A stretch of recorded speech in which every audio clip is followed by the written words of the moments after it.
Long ago in Papua, there lived a kind-hearted girl named Swanti. She loved the forest deeply and always helped anyone in need. One morning, Swanti met a golden bird whose feathers shone like the sun. The bird said he was the son of the sky, sent to find a human with a poor heart.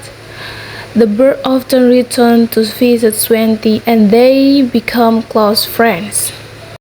One day, a great storm struck the village. Swanti ran into the forest to save the lost children. Seeing her bravery, the golden bird flew the sky and summoned a secret light to stop the storm.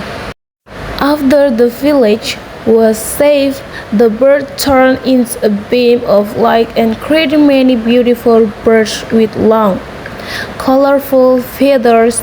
That was the beginning of the bird of paradise, the symbol of Papua's beauty and purity.